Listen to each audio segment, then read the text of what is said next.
Bonjour. Je me suis fait couper les cheveux. Eh oui. Hey! Est-ce que vous aimez le Coca-Cola? Eh bien, il semblerait que James Bond, lui, adore ça.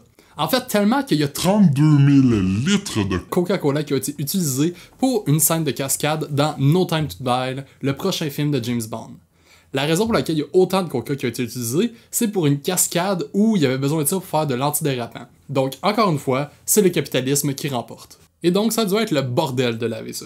Ah non, non, le nettoyage apparemment, ça laissait les rues toutes propres. Ah pis je vais me laver avec ça à cette heure. C'est finalement confirmé. La prochaine série sur Star Wars, appelée Kenobi, c'est bien une série? La série, oui. Ça va faire un beau bouffeur, ça. Donc, c'est confirmé. La prochaine série sur Star Wars, à propos du personnage d'Obi-Wan Kenobi, va sortir d'ici fin 2021 ou 2022. C'est Ewan McGregor qui va reprendre son rôle, et la série va viser à faire le pont entre le 3e épisode, donc La Revanche des Sith, et le 4e, Un Nouvel Espoir, qui sont sortis, on se rappelle, à peu près 30 ans d'écart. Le 22 octobre dernier, Tom Holland, l'acteur de Spider-Man, a publié sur son Instagram une photo de lui avec le look de Nathan Drake, le personnage d'Uncharted, la série de jeux vidéo, qui va être adapté au cinéma, dont le film devrait sortir le 16 juillet 2021. On sait que Mark Wahlberg et Antonio Banderas ont également des rôles dans le film, étant respectivement le mentor et le méchant du film.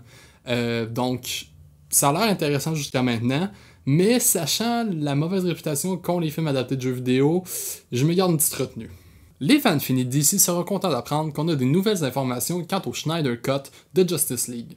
En effet, on a su récemment que Jared Leto allait reprendre son rôle de Joker de Suicide Squad à l'intérieur du film. Et aussi que Zack Snyder avait prévu des reshoots avec, entre autres, Gal Gadot qui reprendrait son rôle de Wonder Woman et Ben Affleck qui reprendrait son rôle de Batman. Le nouveau Batman, là, c'était pas Pattinson, là, Robert? Oui, mais non. Il est là, mais il est pas là.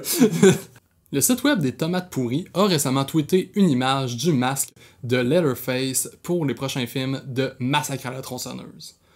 Donc, on sait jusqu'à maintenant que c'est pas une suite, mais bien un reboot de la série qui va faire le même chemin que Halloween 2018, c'est-à-dire ignorer les 48 qu'il y a eu avant. Les 7. Ça revient au même. Les fans les plus attentifs auront remarqué un petit easter egg d'ailleurs sur l'affiche où on voit Leatherface danser avec sa tronçonneuse comme dans le film original. On peut s'attendre à la sortie de ce film-là d'ici 2021 également. Maintenant, qu'est-ce qui se passe sur vos écrans cette semaine?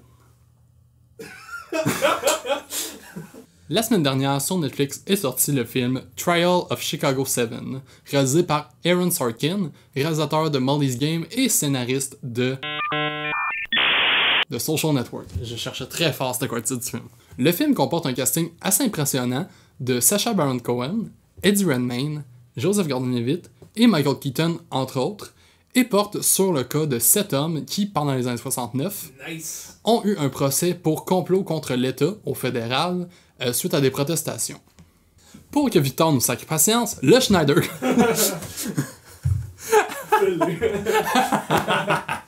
7 ans après Enemy, Denis Villeneuve et Jake Gyllenhaal refont équipe pour une mini-série qui va être diffusée sur HBO Max appelée The Sun et basée sur un best-seller de Joe Nesbo, auteur de The Snowman. La série va suivre un prisonnier qui ne se souvient pas de son passé et qui, au fil du temps, va se mettre à découvrir certaines choses et se mettre en quête d'une vengeance face aux vérités qu'il va découvrir. En d'autres mots, ça va être une mini-série de Memento, probablement moins bon. Et finalement, le festival Spasme, un festival dédié aux films d'horreur et aux étrangers québécois, va diffuser le 29, 30 et 31 octobre en ligne sur leur page Facebook et gratuitement du contenu de leurs dernières années parmi leurs meilleurs courts-métrages ayant été envoyés au festival. Personnellement, je vous recommande fortement, c'est très bon comme festival et les courts-métrages risquent d'être de très grande qualité. Et mesdames et messieurs, vous avez remarqué, j'ai une chemise en fait, c'est qu'on a une nouvelle très importante cette semaine, puis ça valait la peine que je me mette sur mon propre 31 pour ça. On vous annonce en exclusivité que après le 11e opus de la série, Fast and Furious va finalement s'arrêter!